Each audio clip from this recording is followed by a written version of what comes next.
வணக்கம். நான் டாக்டர் ராமநாதன் அர்ச்சனா. இன்றைக்கு 2026ஆம் ஆண்டு மே மாதம் 21ஆம் தேதி. இன்றைய சில முக்கியமான வீடியோக்களை பார்க்க போறோம். இன்றைய சில ஃபன்னான வீடியோக்களை பார்க்க போறோம். ஒரு சில ஆழமான கருத்துக்கள் உள்ள வீடியோக்களை பார்க்க போறோம். இந்த யாரை பற்றி இந்த வீடியோ என்றால் எங்களுடைய சீமான் அண்ணா, மதிப்புக்கும் அன்பிற்கும் உரிய இந்தியாவில் எந்த ஒரு சட்டசபையில கூட ஒரு எம்பியோ இல்லை எம்எல்ஏ என்று சொல்லுவார்கள், மெம்பர் ஆஃப் லோக்சபான்னு சொல்லுவார்கள். இங்க பிரதேச சபை உறுப்பினர்கள் மாதிரி, உதாரணத்துக்கு இங்க பாராளுமன்றம் இருக்குது. இங்க பாராளுமன்றம் இருக்கிற மாதிரி இந்தியாவிலையும் பாராளுமன்றம் இருக்குது. எல்லா மாநிலங்களையும் சேர்த்த பாராளுமன்றம் இருக்குது. இங்க மாகாண சபை இருக்குது. அப்படி மாகாண சபைக்கு ஒத்ததுதான் இந்தியாவினுடைய தமிழ்நாடு அரசினுடைய கோட்டை என்று சொல்லுவார்கள். அந்த கோட்டை அல்லது என்ன சொல்றது, அது சட்டசபை என்று சொல்லுவார்கள். அந்த சட்டசபையில ஒரு எம்பியை கூட வெல்லவே இல்லாது. நினைச்சு பாருங்க, நான் பார்லிமெண்ட்டை பற்றி கதை கேட்கல. நான் உங்களுக்கு சொல்றேன் என்றால், பார்லிமெண்ட் நான் இவ்வளவு காலமே திருமாவளவன் தொடர்பாக இவ்வளவு காலமே எனக்கு தெரியாது. அவரும் தமிழ் தேசியத்தை வளர்க்கிற ஒரு மனிதன் தான். வடிவ விளங்கிக் கொள்ளுங்க. இந்த அரசியல் எப்படி மக்கள், இந்தியா மக்கள் எப்படி இவர்களை புரிந்து வச்சிருக்கிறார்ன்றதை வடிவ விளங்கிக் கொள்ளுங்க. சரிதான். இந்த திருமாவளவன் அவரும் ஒரு தமிழ் தேசிய அரசியலை முன்னெடுக்கிறவர். அன்றைக்கு அவருடைய ஆபீஸ்ல நடந்த மே 18 முள்ளிவாய்க்கால் படுகொலை நினைவு தொடர்பான நாளுக்கு போய்கிறேன். எனக்கு ஆச்சரியமாக இருந்தது. திருமாவளவன் ஆபீஸ்ல இருக்கிற கூட்டம் அந்த கூட்டம், அந்த ஏரியா சின்னன், அந்த கூட்டமும் சாதாரணமாக தான் இருந்தது. வேற மாதிரி இல்லை என்றால், எங்கள்ட இரண்டாம் தேசிய தலைவராக இருக்கின்ற எங்கள்ட சீமான் அளவுக்கு கூட்டம் இல்லை. அப்ப நான் யோசிச்சேன், இவருக்கு நான் நினைக்கிறேன் இலங்கை இவருக்கு என்னண்டு எம்எல்ஏ இந்தியாவினுடைய சட்டசபையில இவருக்கு என்னண்டு நான் நினைச்சேன். திருமாவளவன் எனக்கு தெரியாது, பாலிடிக்ஸ் தெரியாது, இப்பதான் லேர்ன் பண்றேன். திருமாவளவன் எம்எல்ஏ ஆயிருக்கிறாரு, தமிழ்நாட்டு எம்எல்ஏ ஆயிருக்கிறாரு தான் நான் நினைச்சேன். சோ இவரோட செய்த 2 பேரும், ஆனா இந்த விடுதலை சிறுத்தைகள் கட்சிக்கு 2 எம்எல்ஏ மேரும் 3 எம்எல்ஏ மேரும் இருக்கணும் தெரியும். இப்ப அதுல ஒன்று இவர் 2வது வன்னியரசு அண்ணா நச்சு கொண்டுதான் அவருடைய மீட்டிங் போறோம். அந்த அளவுக்கு இது எனக்கு தெரியாது. திருமாவளவன் ஒரு பாராளுமன்ற உறுப்பினர் எனக்கு தெரியாது. சரிதானே, நச்சு கொண்டுதான் அந்த மீட்டிங் போறோம். அது போன இடமும் சின்னன், நின்ற மக்களும் சின்ன கூட்டம். ஆனால் நினைச்சு பாருங்க, பாராளுமன்றத்துல திருமாவளவனுக்கு, விடுதலை சிறுத்தைகள் கட்சிகளுக்கு பாராளுமன்றத்துல 2 எம்பி போஸ்ட் இருக்கு. எங்க இருக்கு? பாராளுமன்றத்துல இருக்கு. யோசிச்சு பாருங்க, அவருக்கு எம்எல்ஏவா 3-4 பேர் இருக்கணும்னு எனக்கு தெரியும். சோ ஜோதிச்சு பாருங்க, இந்த சீமான் அண்ணாவுக்கு சீமான் சொல்ற, அதாவது இந்த நொண்டி குதிரை இல்லடா, காலே இல்லாத இந்த குதிரைக்கு எம்எல்ஏயா கூட வர தகுதி இல்லாத ஒரு நபர். எப்படி பக்கம் நான் போய் இவரோட இருந்து சமனாக இருந்து போட்டி போடுவதற்கு நான் இன்றைக்கு தயாராக இல்லை. என்னுடைய மாகாணசபை எம்பி ஒரு ஆளுக்கு இல்ல இந்தியாவினுடைய மாகாணசபை எம்பிக்கு போட்டியாக இருந்தால் வேற பிரச்சனை. ஒரு எம்எல்ஏயாக கூட வர தகுதி இல்லாத ஒரு நபருடையாடா, அவரையாடா நீங்க தேசிய தலைவர் என்று சொல்றீங்க? வெக்கமா இல்லையாடா? நேற்று பார்த்து நான் சில பேருடைய முகப்புத்தகங்கள் இருக்கு, யாரு சீமான் அண்ணா தேசிய தலைவர் சொல்லி போச்சு. அதாவது பாத்தீங்கன்னா, சீமான் அண்ணா தேசிய தலைவருக்கு ஒப்பான ஒருவரா. சோ தேசிய தலைவர் மேடைகள்ல கதைக்கைகள்ல எப்படி கதைச்சிருப்பாருன்றதை நாங்க பார்க்கணுமோ இல்லையோ. அதாவது தேசிய தலைவருடைய மேடை பேச்சு, அதாவது அடுத்த தமிழினத்தினுடைய தேசிய தலைவர் எப்படி கதைச்சிருப்பாருன்றதை நாங்க பார்க்கணுமோ இல்லையோ. சோ இந்த வீடியோவில் நாங்கள் அதைத்தான் பார்க்க போறோம். அடுத்த தமிழினத்தினுடைய தேசிய தலைவருடைய ராமநாதன் அர்ச்சுனா தொடர்பான உரையை நாங்கள் இந்த வீடியோல பார்க்க போறோம். வாங்க பார்ப்போம். அந்த நிமல ராஜபக்சே வாழ்த்து சொல்றான். அவன் பக்கத்துல வாங்கி குடிக்கிற நாய் இங்க குலைச்சிக்கிட்டு இருக்கு ஒரு நாய். அது இந்த உரையை ஸ்டார்ட் பண்ணீங்கள இப்படித்தான் சொல்றார். என்னென்றால், நிமல ராஜபக்ச என்ற ஒரு நாய், நிமல ராஜபக்ச என்ற நாய்கிட்ட இருந்து வேண்டி குடிச்சு கொண்டிருக்கிற இன்னொரு நாய் என்று சொல்லித்தான் என்ன சொல்றார். அவர்கிட்ட வேண்டி குடிக்கிற நாய் அது இங்க குலைச்சி கொண்டிருக்கு அப்படின்னு சொல்லி. ஓகே, இதுல என்னதை பார்க்கணும்டா, நீங்க நினைக்கிறீங்களா இவர் நாமல் ராஜபக்ச என்ற பேரை தெரியாமத்தான் நிமல ராஜபக்ச சொல்றாரு? அங்கதான் நீங்க பிளவுறீங்க, அங்கதான் ஏமாறுறீங்க. சீமானிட்ட இருந்து நீங்கள் ஏமாறுகிற காரணம், அல்லது சீமான் என்கிறவர் உங்களை எப்படி முட்டாளாக்குறான் என்கிறதுக்குரிய காரணத்தை நான் சொல்றேன். நாமல் ராஜபக்ச என்றது தெரியும், ஆனால் இவன் வேணுமென்று தான் சொல்றான் நிமல ராஜபக்ச அப்படி என்று. சரிதானே? ஏனென்றால் தனக்கு நாமல் ராஜபக்சவை தெரியாது, தான் அவங்களோட கதைக்கவே இல்லை. ஆனால் இதுக்கு ஒரு உதாரணம் உண்டு, நான் இதுல போடுறேன். இதை சொல்றாங்களே ஏஐ என்று, நானும் இதை ஏஐ என்று நம்புறேன். ஆனால் இந்த போட்டோவை நீங்க பார்த்துக்கொள்ளுங்க. இதை நான் உண்மை என்று நான் சொல்லல, இது ஏஐயா உண்மையாட்டு தேடி பிடிக்கவும் இல்லை. நாமல் ராஜபக்சவை தெரியாது என்று சொல்றதுதான் நிமல ராஜபக்ச என்று தன்னுடைய உரையிலேயே அவன் என்ன செய்யறான், பிளான் பண்ணி சொல்றான் எனக்கு தெரியாது. அவனுக்கு அவனுக்கு அவனுக்கு பிரச்சனை ஆமகிரி தின்னா இல்லையான்னு டேய் உங்களையெல்லாம் டேய் நாய உனக்கு தமிழில எங்க இருக்கு, தெற்கு இருக்கா வடக்கு இருக்கான்னு தெரியாது, என் தலைவன் நின்ன திசை தெரியாது நாய். எங்களுடைய அண்ணன் சீமான் அவர்கள் கதைக்கிறது ஒவ்வொரு வசனமா நீங்க பார்க்கணும். அதாவது புலம்பெயர் நாட்டில இருந்து அண்ணன் சீமான் கதைக்கிற கதைகளை ஆதரிக்கிறவர்கள், தமிழ் தேசியத்தை இவர் இந்தியாவில் வளர்க்கிறார் என்று நினைக்கிறவர்கள் இவருடைய ஒவ்வொரு கதையா பார்க்கணும். ஓகே, நான் ஊடகங்கள்ல சில நேரத்துல, என்னுடைய மீடியாவில் சில நேரத்துல நாய் பேயன்று கதைச்சிருப்பேன், உண்மைதான். ஆனால் மேடைகள்ல ஏறி நாய் பேயன்று கதைக்கிறதுக்கு முட்டாள் இல்லை. சரிதானே? சில நேரத்துல பாராளுமன்றத்துல இருந்து இவருக்கு செய்தி போகணும் சுடுவேன் என்று சொல்லியிருப்பேன். ஆனால் மனநோயோட மன விரக்தியோட கதைக்கிறவன் நான் இல்லை. சோ என்னுடைய அண்ணன் சீமான் அவர்களுக்கு தோல்வி, எனக்கு அது தெரியும், தோல்வி எவ்வளவு மனவெளியை தரும் எனக்கு தெரியும். எனக்கு உள்ளூராட்சி சபை தேர்தலில் 11 நொமினேஷன் ரிஜெக்டட். ஸோ உங்களுக்கு தெரியும் தோல்வி எங்களுக்கு எவ்வளவு பெரிய மனவெளியை தரும்னு தெரியும். அது ஒரு மனநோயாகவே மாற்றும் ஒருத்தனை.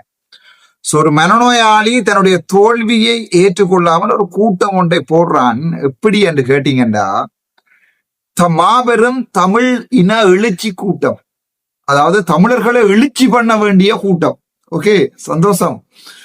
புலம்பெயர் நாட்டில இருந்து நம்ம ஆக்கள் எல்லாருமே கண்ணை மூடிக்கொண்டு என்ன நடக்கிறன்னு தெரியாம, இவன் நல்லவன் இவன் கெட்டவன் தெரியாம அள்ளி எறிகிற காசுகள் இருக்கல்லோ, அந்த காசுகளுக்கு கருத்து அந்த காசுகளுக்கு எந்த அர்த்தமும் இல்லாம போகிறது இந்த மாதிரியான கூட்டங்கள் தான். மாபெரும் தமிழின எழுச்சி கூட்டம், ஞாபகம் வச்சுக்கொள்ளுங்க. இது ஒன்று. ரெண்டாவது கீழே இருக்கிறது பாலச்சந்திரனுடைய படம். பாத்துனீங்களா ராசா?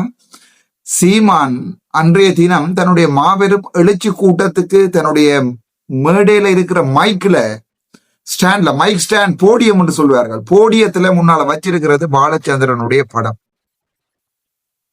உணர்வுள்ள தமிழனாக இருந்தால் பாலச்சந்திரனுக்காக ஒரு நிமிடம் கண்ணை மூடிக்கொள்ளு. அந்த நெஞ்சில அவன் சுடு வேண்டி சாகுற நேரம் தான் இங்க படமாக இருப்பேன்னு நினைச்சாட அவன் செத்திருப்பான். என்ன திட்டுறவன் எல்லாம் நீ என்ன திட்டு, ஆனால் ஜதார்த்தத்தை விளங்கி கொள்ளதான் நான் அவனை சொல்றேன். என்ன திட்டு, என்ன பைத்தியக்காரன் சொல்லு, இந்த அரசியலை விட்டு என்ன போகணும்னு சொல்லு, அதுக்காண்டி ஒர்க் பண்ணு, அதெல்லாம் சரியடா, அதெல்லாம் செய்யுங்க. என்ன உங்களுக்கு எனக்கு என்ன பிடிக்கல, நான் 3 மாதத்திலே வளர்ந்து ஒரு தமிழ் தேசிய அரசியல்வாதியாக வந்துட்டேன். இலங்கை பாராளுமன்றத்துல 3வது ரேங்க்ல நிக்கிறன்றது சில அறகுறைகளுக்கு எதிர்க்கிற, அதாவது எரிச்சலா தான் இருக்கு. திட்டு, குளறு, பேஸ்புக்ல எல்லாத்தையுமே கொமெண்டா போடு, கள்ள ப்ரொஃபைல் இருந்து போடு, ஒரு பிரச்சனையும் இல்லை. அதுக்கு ஆக்கள் வச்சு பிளாக் பண்றேன் நான், அது வேற பிரச்சனை. ஆனால் சற்று சிந்திங்கடா. அடி தமிழ்ல தானேடா சொல்றேன், தமிழ்ல தானே கதைக்கிறேன். சோ நான் எதிரியாக உங்களுக்கு பிடிக்காதவனாக இருந்தாலும் தமிழ்ல கதைக்கிறது ஏற்றுக்கொள்றீங்களா இல்லையான்னு பாருங்க. அந்த போடியத்துல அந்த மைக் ஸ்டாண்ட்ல இருக்கிறது பாலச்சந்திரன், பைக் ஸ்டாண்ட்ல இருக்கிறது பாலச்சந்திரன். சோ இந்த கூட்டம் என்னுடைய தமிழை வளர்ப்பதற்காகவும் தமிழ் தேசியத்தை வளர்க்கிறதுக்குமான கூட்டமாக இருந்திருந்தால் அன்றைக்கு இவர் கதைக்கிற விடயங்கள் என்னன்றதை பாருங்கடா.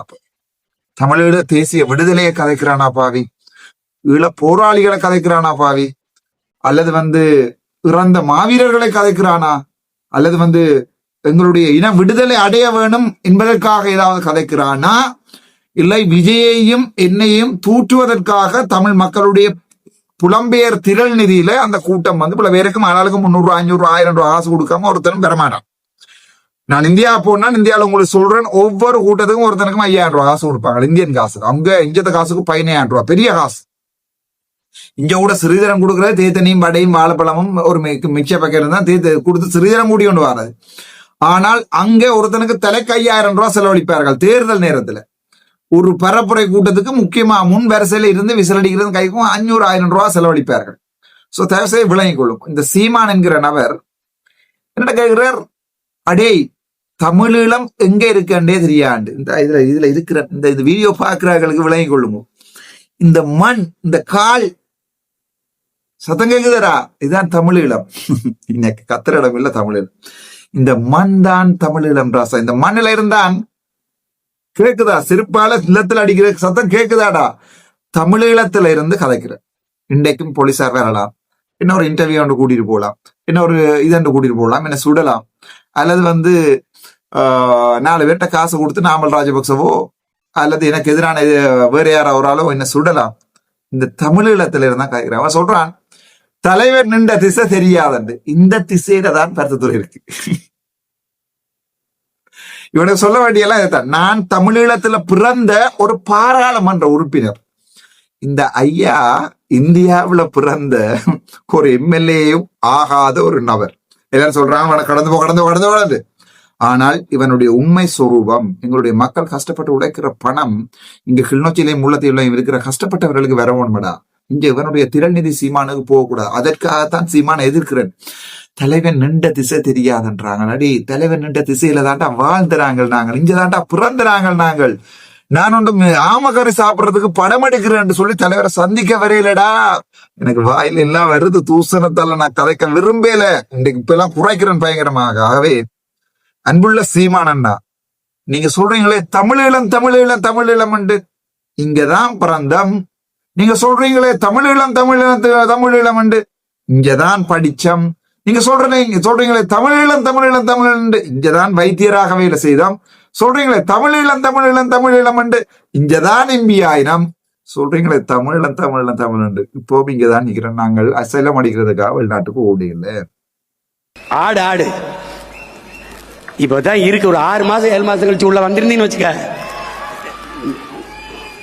தப்பிச்சு போ. ஆமக்கறி திண்டாரா இல்லையா? ஏன்னா அவ்வளவு பெரிய பன்னாட்டு குற்றமாடாது. நான் இதை சொல்லி தொலைச்சிருக்க மாட்டேன். எங்க ஆளு சும்மா இருக்காம எது சொன்னாலும் அங்க போய் சொல்லுங்க பாப்பல. நீங்க ஆமக்கறி சாப்பிட்டீங்களா, ரொம்ப நல்லா இருந்தா அங்க போய் சொல்லணும். AK-74 பயிற்சி கொடுத்துட்டு அப்ப ரஷ்யாவில் இருக்கு, அதுக்கப்புறம் நம்ம கிட்ட இருக்குன்னப்பா. அப்ப இந்தியாவில் AK-74 இல்லை. இப்போ இந்தியாவில AK-74 சுட்ட ஒரு ஆள் நான் தான் இருக்கேன்னா, ஆமாம் அது அங்கே போய் சொல்லுங்க. அவர் சொன்னதுனால சொன்னேன், இல்லைன்னு நான் எதுக்கு சொல்றேன்.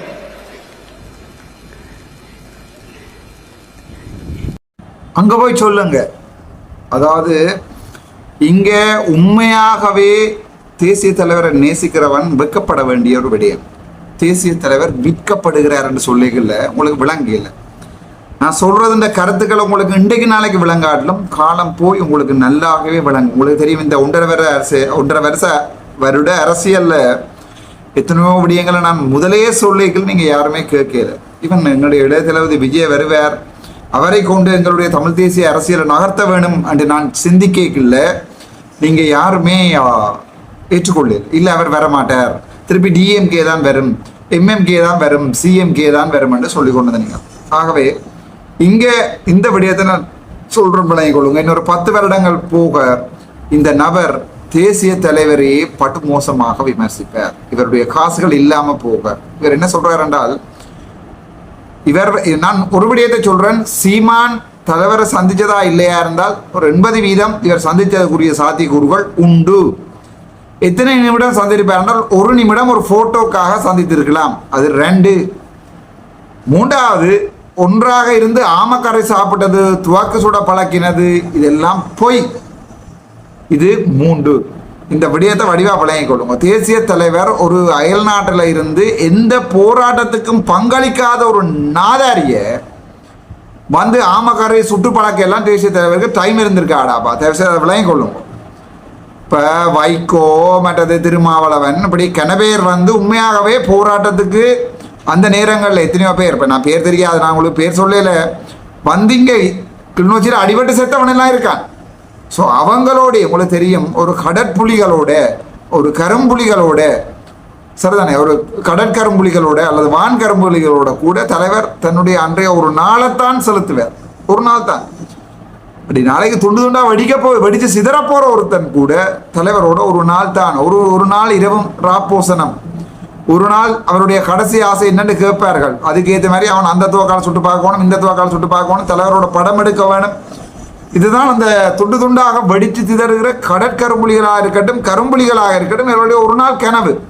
அப்படி ஆமகரியெல்லாம் கொண்டு வந்து வச்சு, ஆமகர் எப்படியா பெரிய மேசை, அந்த வீடியோவை நான் உங்களுக்கு போடுறேன் அடுத்தா, பெரிய மேசை, அதுல மதிவதனி அக்கா வந்து முழு பேருக்கும் ஆமகரியை பகிர்ந்து கொடுத்தாடி. ஏண்டா வாய கிளறீங்க? அடே தமிழனா இருக்க கொஞ்சம் சிந்தியும் போண்டா. அடே புலம்பெயர் நாட்டில் நீங்க இருக்கிறீங்கடா, கொஞ்சம் சிந்தி. அடே உங்களோட எனக்கு எந்த கோபமும் இல்லையடாப்பா.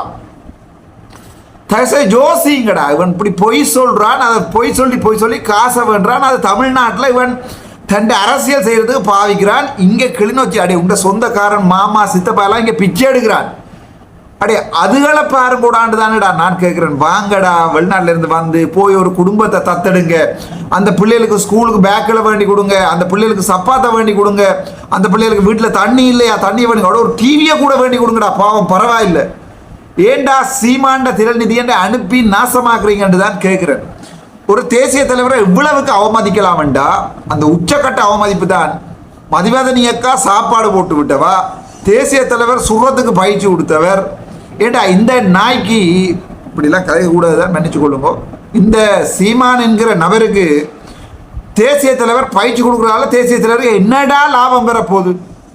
இதுக்கு 400 போராளிகளுக்கு அந்த படிப்பிச்சிருமேடாப்பா. இப்படித்தான் சுடுறேன்ட்டு கொஞ்சம் ஜோசிங்கடாப்பா. இந்த வாயில வார்த்தைகள் வருகிறது, ஆனால் நானும் கதைக்க கூடான்னு ஆசைப்படுறேன். இந்த நபரை இந்தியாவில இருந்து அழைச்சு இவர் போனது வந்து தான் தமிழீழம் தொடர்பாக ஒரு படம் ஒன்று எடுக்க போறேன் என்றுதான் போய் சீமான் அவர்கள் தலைவரை சந்திச்சவர்.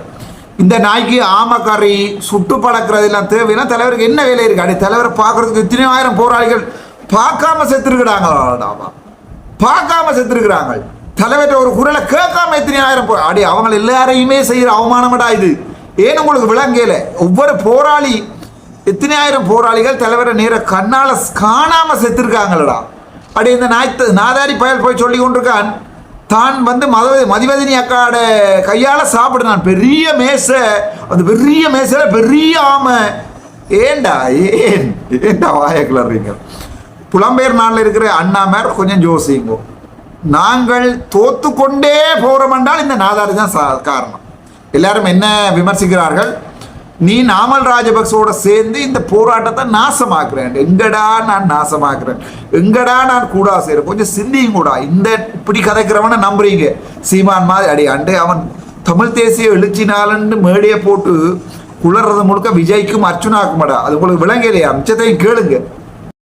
பெரிய அதனால தான் இந்த நாட்டில் விலைவாசி ஏறி போச்சு, பசி பஞ்சம் வந்துருச்சு. அவர் ஆமக்கறி சாப்பிட்டு விட்டாருங்க.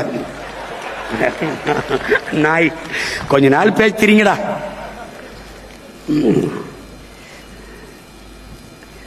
ஆனா பச்சை மட்ட வைத்தியம் உறுதிதான், உறுதிதான் வைக்கல. என்னடா நான் என்னமோ அப்படியே ஆட்சியில் இருந்து அப்படியே தோக்கடிக்கப்பட்ட மாதிரி தோத்தாண்டா நின்னோம். முட்டையில் ஆரம்பித்தோம், சுழியத்தில் 4 லட்சத்துக்கு வந்தோம். அப்புறம் 18 ஆகணும், அப்புறம் 30 ஆனோம், அப்புறம் 36 ஆகணும், இப்போ 20 ஆயிருக்கோம். நாளைக்கு 1,80,00,000 ஆகிறோம். என்னடா கெட்டு போயிருது? என்ன ஆயிருது? நாய் வேயெல்லாம் அழும்போது நாங்கள் 4 வச்சிருக்கோம், 40 ஆக முடியாத. எனக்கு தெரிய யாருமே தோல்விக்காக ஒரு கூட்டம் போட்டு தோத்துட்டம் என்று அழுவதற்காக யாருமே கூட்டம் போடுறதில்ல. என்ன சொல்றாருன்றால் தாங்க பூச்சியத்துலதான் ஆரம்பிச்சோமா. ஓகே, எல்லாரும் பூச்சியத்துல ஆரம்பிக்கிறது. நான் பூச்சியத்துல ஆரம்பிக்கல, நான் முதல் படியிலேயே பாராளுமன்ற உறுப்பினர். 2வது இந்த பூச்சியத்துல ஆரம்பிச்ச நாங்க 4க்கு போறோம், 16க்கு போறோம், கடைசியா 36க்கு போனவரா இப்ப 20 ஆயிட்டாராம். அடுத்த முறை 1,80,00,000. சோ இந்த 1,80,00,000 இவருக்கு கிடைக்கும். இதால இவர் தமிழீழம் என்ற ஒரு முடிவுண்ட கொண்டு வருவார். இவர் தமிழீழத்தை கொண்டு வருவார். இவர் சாகும் வரைக்கும் தேசிய தலைவரை பாய்ப்பான். நீ வேறுமடையா இருந்துவார். நான் செத்து போயிடுவேன், நான் இருக்க மாட்டேன். இந்த வீடியோ இருக்கும் இந்த யூடியூப்ல. சாகும் வரைக்கும் அவன் தேசிய தலைவரையும் போராளிகளையும் பாவிச்சுதான் அவன் சாப்பிடுவான். நீங்க இவனுக்கு வேற என்ன வருமானம் இருக்குன்னு சொல்லுங்க. இவனுக்கு வேற என்ன அரசியல்ல மக்கள் இவனுக்கு காசு ஓடுறதுக்குரிய வேற என்ன இருக்குன்னு சொல்லுங்க. இவன் பாவி, இவன் ஒரு நல்ல ஒரு டிரெக்டர், அதாவது வந்து நல்ல ஒரு what do you call that, ஒரு திரைப்பட இயக்குனர்.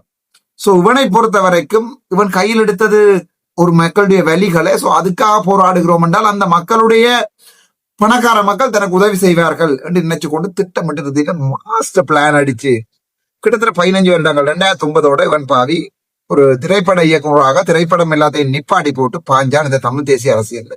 தமிழ் தேசிய அரசியல்ல கதைக்கிறதுக்கு தான் காசு விழும். நீ என்ன கதைக்கிறேன்? இப்ப கூட நான் சீமான எதிர்க்கிறேன் என்ன நேசிக்கிற பல உறவுகள் என்ன எதிர்க்கிறார்கள். உங்களுக்கு நான் சொல்லக்கூடியது ஒன்றுதான், அண்ணன் தம்பி சகோதரம். நான் சீமான எதிர்க்கையில சீமானால எங்களுடைய நாட்டுக்கோ தமிழகத்துக்கோ இலங்கை அரசியலையோ எந்த மாற்றங்களையும் கொண்டு வர இயலாது.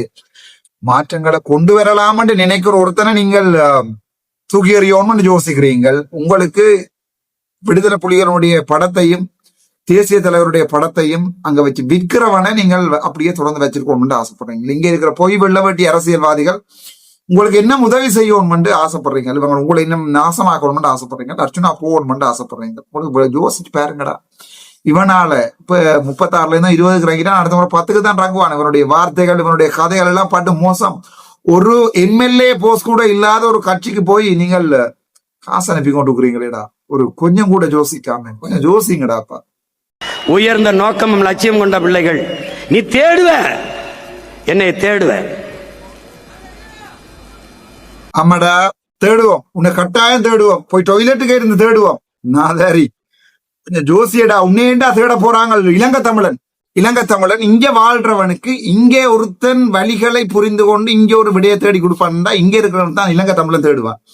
இலங்கை தமிழன் உன்னை அங்க தேட மாட்டான்டா. ஆனா தேடுவான ஒரு நாளைக்கு கொடுத்த காசு அடிச்ச காசு எல்லாம் எங்கண்டு வெளியே வரைக்குள்ள உன்னை கட்டாயம் தேடுவான. என்னை தேடுவேன்.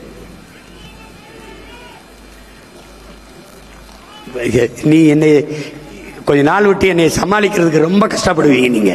ஏன்னா நான் அடங்க முடியாத வெறியில் இருக்கேன்.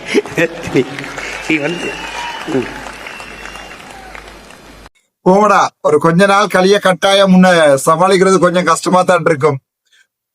நான் உனக்கு போய் மறந்து சொல்றேன், தயவு செய்து எழுதி வச்சுக்கொள்ளு. சர்ட்ரலின், அதுல சர்ட்ரலின் 25 மில்லிகிராம் டிடிஎஸ் எடு. அப்படி இல்லைன்னு சொன்னால் அமிட்ரிப்ளின் உனக்கு 12.5 மில்லிகிராம் 25 எல்லாம் காணாதாய 500 கிராம் எடுத்து குடிச்சு செத்து போடா பரதேசி. உன்னை யாருமே தேடவும் மாட்டாங்க. கொஞ்ச நாள்ல உன்னை டிப்ரெஷன்ல முழு பேரும் அடக்கிறதுக்கு கஷ்டப்படுவாங்க. அதுல எந்த சந்தேகமும் இல்லை. ஜோசி, நீ தோத்ததுக்கு காரணமே உன்னுடைய முட்டாள்தனமான அரசியல் தான். அதை வடிவா விளங்கிக் கொள்ளு. உன்னுடைய மக்களுடைய தேவைகளை நோக்கியது இல்லாத அரசியல் தான் நீ இன்றைக்கும் தோத்ததுக்கு காரணம். நீ எங்களுடைய மக்களுடைய வரிகளை வைத்து விக்கிறாய் என்பதுதான் இன்றைக்கு நான் எதிர்க்கிறது காரணம். என்ன கனவேர் விஷயம் விளங்காம சீமாண்ட அடிவரடிகள் எல்லாரும் என்ன பல பேர் என்ன எதிர்க்கிறார்கள். அது நான் சந்தோஷப்படுறேன். ஏனென்றா அவர்கள் உண்மையானவங்கள்டா. என்ன எதிர்க்கிறவங்கள் சீமானண்ணாவை காதலிக்கிறோம்ன்ற உண்மையான காதல் செய்ய தெரிஞ்சவங்க. அவனுங்களுக்கு தமிழீழம் என்கிற ஒரு வலி. அதாலதான் அவங்க என்ன எதிர்க்கிறாங்க. நான் சந்தோஷப்படுறேன், சந்தோஷப்படுறேன். என்னுடையவன் தான் என்ன எதிர்க்கிறான். அதை வடிவா விளங்கிக்கொள்ள. ஏனென்றால் அவனுக்கு என்னுடைய போராட்டத்தின் வலி அங்க மனசுல இப்பவும் இருக்கு. அவன் யோசிக்கிறான், என்ன இந்த அர்ச்சுனா காட்டி கொடுத்துருவானோட ஒரு பயம் ஒன்று இருக்குது. அதாலதான் அவன் எதிர்க்கிறான். அதாலதான் அவன் புலி. அதாலதான் அவன் எதிர்க்கிறவனை நான் நேசிக்கிறேன். ஆனால் உன்னை மாதிரி அந்த நேசத்தை இந்த உமாரன் ராசையாண்டு எல்லாம் இருக்கு. அதெல்லாம் என்ன எதிர்க்கிறது இதுக்காக இல்லை. அது எதிர்க்கிறது திறக்கு மீதாவது ஒரு 200 வாக்குகளாவது விழுமண்டு. அந்த மாதிரியான சிலம்பங்களை சிதறல்களை விட்டுட்டு, அந்த மாதிரியான மட்டைகளுடைய நார்களை விட்டுட்டு, என்னை பொறுத்த வரைக்கும் புலம்பெயர் நாட்டில் இருக்கிற உண்மையாகவே தமிழ்ல தேசிய போராட்டத்தையும் விடுதலைகளையும் நேசித்தவன் என்னை எதிர்க்கிறதை நான் காதலிக்கிறேன். என்ன அவர்கள் எதிர்க்கட்டும். அப்போதுதான் நான் செம்மைப்படுவேன். இந்த வீடியோ உங்களுக்கு ஒரு நல்ல ஒரு ஆதாரமாக இருக்கு. இந்த சீமான் என்கின்ற நபர் எங்களை எப்படி வைத்து விளைவித்து பிழைக்கிறார் என்று